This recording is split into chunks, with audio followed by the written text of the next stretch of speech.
All right, this is a post-podcast free discussion. John and I are going to talk about the business owner mindset and activities. Either they're in the throes of about to sell their business or they just sold their business. And I find that in my experience, there's a great deal of emotional issues and others post-sale. So for you, John, if you were talking to your best friend that just sold their business, got the big check in their hand, what's the very first thing that person should do with that check? Nothing. Really, nothing. The worst thing, and I've heard a ton of stories, is they go invest because they've had success and they've forgotten what brought them success, right? It took them probably decades to be successful, to accumulate that wealth. And they think all of a sudden they're a rock star and they're going to invest in all kinds of. I just heard about a guy who sold a chain of stores. I won't tell you what industry it is because it might reveal too much about it, but it was a chain of stores, and tremendous success, like tens of millions of dollars at exit. And he invested it almost entirely in medical marijuana in Canada, where that's a problem right now. It's a market that's dropped off, sort of 10 cents on the dollar kind of stuff. And he's lost a ton of the money that he accumulated because he went from one to the next. So look, I would say if it were me, put it in a checking account.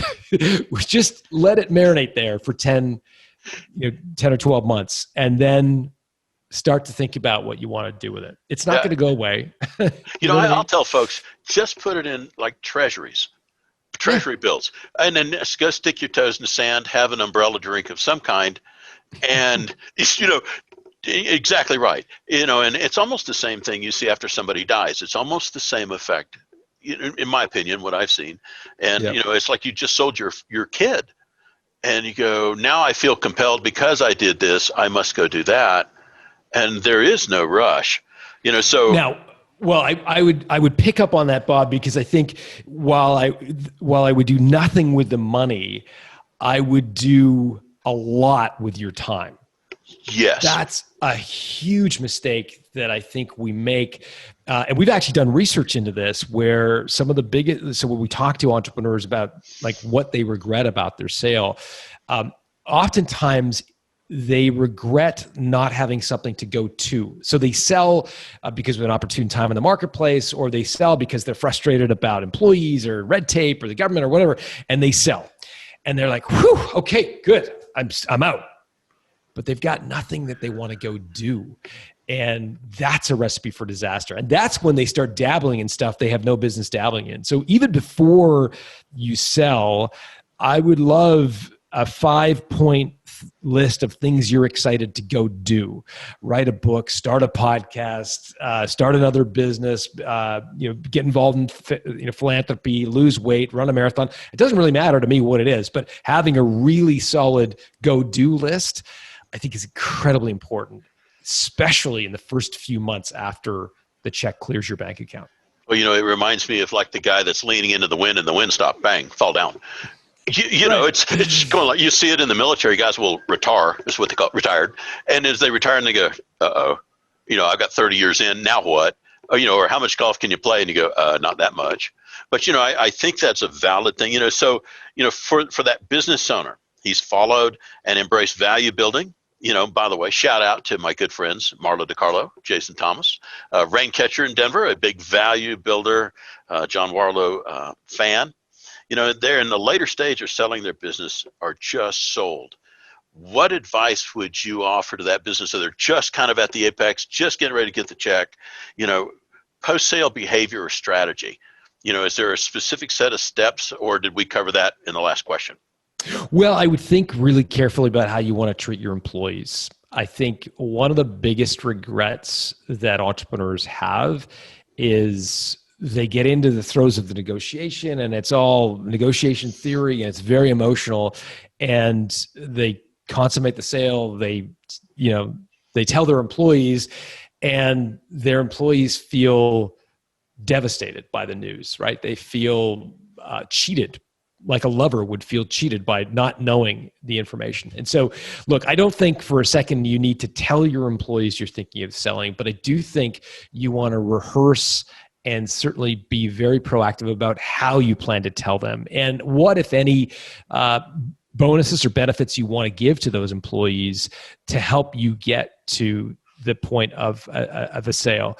And I think that's a really big deal. I'm reminded of a story I actually wrote about in the book. A woman's name is Sherry Deutschman, and she built a great business based in Nashville. They did processing and billing for hospitals. And she had she started from scratch. She had a bunch of full-time employees who were, many of whom were hourly workers. So, relatively inexpensive, or, relatively low paid jobs. And she, in her early days, started a profit sharing program. And, the checks were really small the first month or two, like $6 and $8, but she stuck with it. And over time, she built this business to a 40 employee company, and the profit sharing checks, at least for these hourly workers, were becoming pretty material. Well, long story short, she goes and sells the company to a private equity group. And of course, the private equity group looks at the P&L and says, what's this line item here? Employee incentives, right? And she says, well, that's our, profit sharing plan, et cetera. And they, in all their wisdom say, well, that, we can remove that and that'll increase our EBITDA by 3.6%. Great. Let's do that. And of course, Sherry's like, no, you can't do that. That's our culture. That's who we are. I mean, we've done that since they say, well, that's nice, but we own the company now and we're going to. And of course, they removed the profit sharing plan. And it was, first of all, emotionally gutting for Sherry. She found it incredibly difficult to deal with. She ultimately left the company that she was continuing to run in partnership with the private equity group because she just couldn't deal with it. And most of the employees ultimately left over the next 2 years. I think they went from 40 down to like 6 or 7 of the remaining staff that stayed on. And so just, look, as an entrepreneur, you've got to do your best to maximize the value of your company. It's just worth thinking about, am I going to regret the way my employees are treated in this process? And there's some things you can do up front to ensure that they won't be. So in the case of Sherry's example, if she had just said to the private equity group, look, I'll do the deal on one condition, you can't get rid of the profit sharing, they probably would have still done the deal. But she didn't have the foresight to think about that in advance. And that unfortunately came back to bite. Which is, back in, that's tuition, that you pay. And at some point you kind of go, which is back, I keep going to it. For the business owner, this is their only sale. The best thing you can do is get a bunch of information of people that have sold and go, I've seen this, I've seen that, avoid that, don't step in that hole. And I don't know that the business owner really understands the emotional toll of during the sale, decision fatigue, negotiating fatigue, post-sale. And do you have any thoughts on how to manage that emotional roller coaster when you're in process? It is a very, very emotionally taxing period. The best thing I can suggest, beyond having great advisors and great friends and family around you, but on a practical level, I think investing in pre-diligence is probably a very good investment. Pre-diligence, you've heard of due diligence, of course, what you do after you sign a letter of intent, where the acquirer picks through all of your numbers and verifies them and so forth. Pre-diligence is essentially doing that in advance. It's where you typically hire an accounting firm to structure, put all the binders together, all the information together that an acquirer is likely to ask. And it's all tabulated and put in an online data room, or if it's binders, it's all very neatly and organized so that when you actually get into the throes of the negotiation, everything's at your disposal. You're not running around with your hair on fire trying to find a data point or a number or an old contract or an employee agreement. It's all done. The second thing it does came to me, or I learned about from the guys, the Houlihan couple that used to own Barefoot Winery. Have you ever drank Barefoot wine? You get it at Trader Joe's. Do you know that wine? So they built this winery up to a very successful company, and they knew they had sort of one shot at selling to E&J Gallo, the biggest winemaker in the United States. And so instead of, just approaching them kind of willy-nilly, they did pre-diligence. They put everything together that E&J Gallo would ever possibly want to know about Barefoot wine. and they approached them. And the binders were all beautiful and tabulated and all very professional. That helped them sell to E&J Gallo. The thing, though, the secret that the Houlans told me was that what that does is it very subtly communicates to an acquirer that you're for sale. You're going to consummate a transaction. And if that isn't with them, it's going to be with their biggest competitor. And so having your pre-diligence done just makes you look professional, and it instills the fear into an acquirer that they potentially will lose out on buying you if they don't transact. And so I think it's got both an emotional benefit to make you feel less stressed through the process, but also a very practical negotiating benefit. So pre-diligence. In the military, we used to war game. I'm former military. And so when you war game, I think about your pre-diligence thing and says, okay, let's pretend we just went through the negotiating and the whole process. And somebody goes, that's a problem right there. That's a problem. I liked one of your episodes where the gentleman made a spreadsheet. I think the spreadsheet had all the contracts that had certain clauses in them or how long they were. And the potential acquirer said, well, how many contracts do you have at this duration? They go, oh, the spreadsheet says 4. And they had the locker room or the vault as well. And every time that answer, they get back to him very quickly because they had it all at hand. And I think about that really communicates, I know my business. I know how it's viewed from a buyer's eyes. And I really thought. I remember the episode. It's a great one. The thing that you have to, I think, know about selling a company is that there's a thing called deal fatigue. And it happens both to the seller, which you're talking about, but it also happens to the buyer, right? The buyer gets himself all lathered up and hot and bothered about buying the business, right? They pitch it to their manager who pitches it to the board, and they get board approval, and okay, we're going to do this deal, and we're going to, 60 days of diligence, right? And if you can't furnish them with the information request that they have, and the 60 days of diligence drags to 90, there's a shiny ball that they see and their attention goes somewhere else. And that can kill a deal if you can't quickly respond to their information requests. And so it's a very practical matter getting all this diligence stuff done in advance, because you want to be very crisp in your response and to ensure you keep deal momentum and it doesn't stall, because that's one of the big reasons deals fail. I was thinking about, I have no idea how many business owners you've spoken to through your career that have sold, and if there was one overarching comment from that business owner that says, if I had only known, or I wish in retrospect I had done, is there something that comes to mind that's kind of prevalent? I mean, that's one of the questions I ask every guest. So I feel like dozens are coming to mind. So forgive me. I don't think there's one top consistent. 3. Yeah.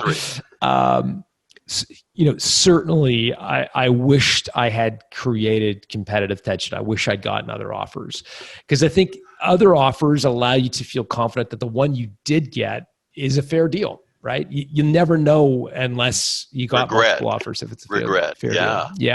Yeah. I think the emotional toll of those first few years after selling is also one that a lot of entrepreneurs have struggled with.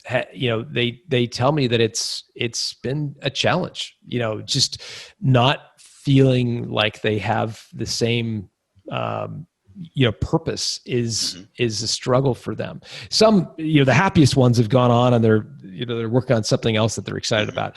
Those that are still in the kind of picking up the pieces place, they struggle emotionally, mentally. They struggle. So I think that's another common theme. Those are a couple that come to mind. And I don't think that's well recognized until you've gone down that path. One of your co-authors, and again, for me, I was looking yesterday, and he was talking about community and purpose and contribution and mentoring and all the things that are part of being a business owner. He said those are some of the key things that he thought that a lot of the business owners were missing post-sale. Very hard for them to get that same kind of purpose, for lack of a better term. So I have a question. So we have the John of today.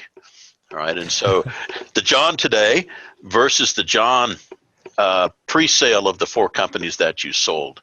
What advice would the John of today offer to the John that sold those companies in the past? Looking back at the transaction, you kind of go, God, if I had known then what I know now, this is what I'd have done differently. All my companies were service businesses, and I think I would have been more focused on building product companies.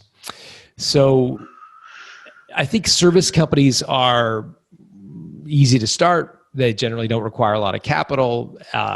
They're flexible, and they appeal to at least for me, they kind of appeal to my nature of always kind of bobbing and weaving, always sort of changing the business model, changing, and it's very easy to sort of be kind of dance like that when you have a service company. The challenge, of course, is that they're hard to scale. They become deeply dependent on you personally, and they're not as valuable as companies that are independent of the owner. And so I came to that really quite late. My last company that was acquired by a public company, so it was a bigger exit. That business was eventually transitioned into a subscription-based research company, so it was more productized, if you will. And that was the culmination of sort of all the lessons I'd learned about the difficulty of service companies. But if I could rewind and start it all over again, I would avoid, I think, being so oriented towards service businesses and try to productize, even if it was a service business, try to productize it, make it more of a structured offering. There's, the whole discussion of working in the business versus the on the business. You have a business or you have a job. Those are fairly well plowed fields. On the biggest impediment for the business owner, they're focused on revenue instead of value, I think, in many cases. And really the value is an afterthought, either just pre-sale or after they said I should have done more on value building. What do you think the mindset or impediment is for that business owner to understand the value differential? And revenue, yeah, that's cool. But really the value building side is contributing to your legacy. What's that problem? It's a huge point, and I agree. I think we are socialized to reward growth, right? So, a growing company, a scaling company, the Inc. 500 is the 500 fastest growing companies in the United States. Top line, nothing to do with profitability or value. It's top line revenue, right? So we sort of the magazines, the media sort of pay attention to growth. And so I think we as entrepreneurs sort of fall victim to that. I interviewed a guy recently. He built, I won't share the name because it wasn't a very successful exit, but he built a $15 million company. It sold for about a quarter of 1 year's revenue. A modest success, but compare that with a guy named Rob Walling, who recently sold a company called Drip, whom I just happened to have interviewed. You may have. I listened to that podcast. They were part of Lead Pages for a while. Yeah, Clay. Yeah, Clay. Yeah. Yeah. So Rob, who founded Drip, built a $2 million company, $2 million business. Most people would look down their nose at a $2 million business. So isn't that quaint? He realized, because of the way he had built it and the fact that he built recurring revenue, one of the things we talk about Value Builder, the fact that he had zero churn, another thing we talk about when it comes to recurring revenue, he was entertaining offers of between 9 and 14 times top line revenue. Top line revenue. Compare that with the guy with the $15 million business is getting to 25% of 1 year's revenue. Again, revenue is kind of vanity, if you will, right? It makes you proud, puff out your chest. We got 10 million in revenue. All right, great. But don't forget that what really matters to your ultimate, financial legacy is going to be value. And a $2 million business can be worth a whole lot more than a $15 million business if it has the right characteristics. Yeah, I was actually involved in using Lead Pages, and I remembered a little thing. Oh, and by the way, we're going to start offering Drip. And I first thought, what a great name. But yeah, so it was really fun listening to that guy. We've not talked much about Value Builder. I'm involved. I did the SEPA gig. And, you think about, exit planning is just good business principles.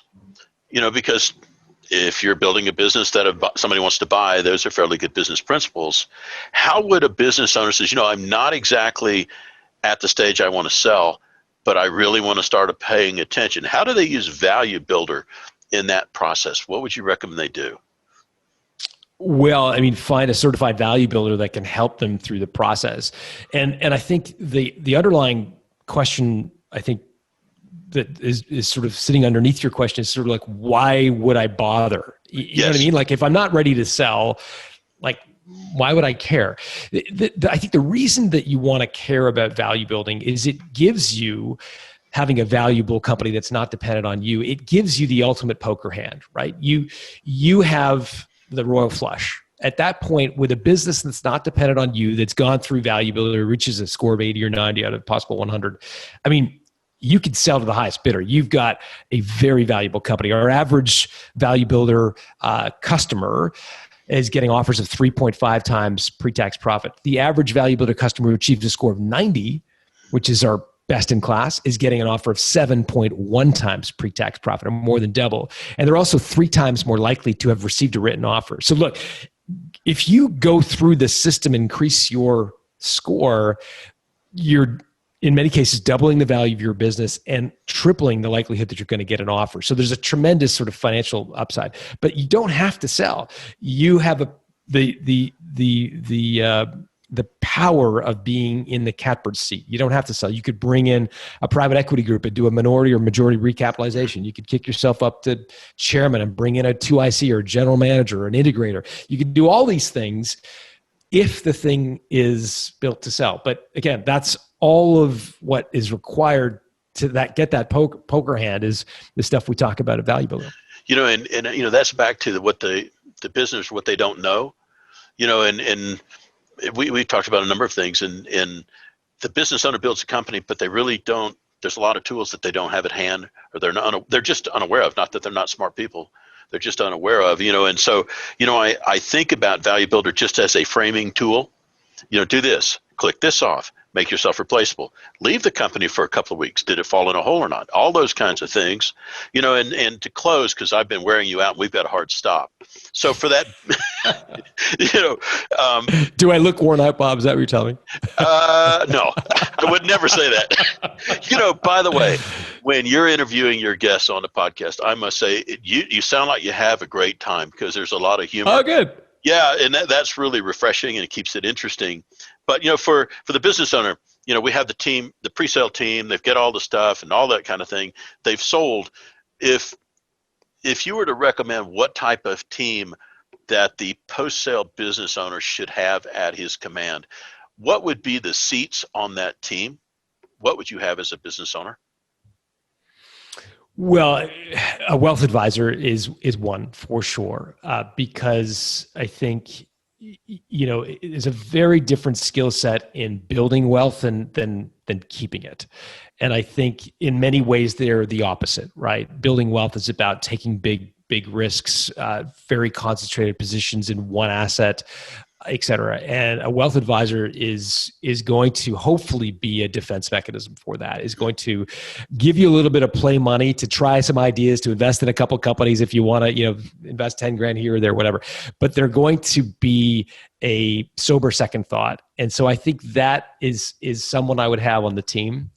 And I would have other entrepreneurs. I think, once you've tasted the wine, so to speak, it's very hard to get it out of your system. And so I think having other entrepreneurs around you, whether that's a forum group or just a bunch of guys or gals that you like to be with, I think that's going to keep you energized. I think we potentially can run the risk of, as we sell a company, sort of to sort of drift off or kind of fall back into ourselves. And that's a risk, because you don't need to work, quote unquote. You don't need to, to make money necessarily. And therefore you can sort of retire in the worst possible way, meaning retire from life. And so I think you want to counterbalance that with having some high energy people around you that are stimulating you with lots of new ideas. And those would be a couple of people. One of the things to close here that came to my mind recently is the concierge doc or medicine service. I mean, you've worked yourself to death. You may be not in the best health when you exit, And he go, what's the value of extending your life to your family and enjoying what you've built? And, you know, and it's not something I do, but I talked to a guy and he was actually in AFib the following day after I talked to him. And he says, yeah, kind of an interesting phone call. But in any case, John, I can't tell you how much I appreciate you taking the time and the contribution that you've made to the business community. It's nice to know that there are folks out there like yourself, you know, doing well, but doing good. And that's awesome to see. Bob, it was my pleasure. You bet. Be safe.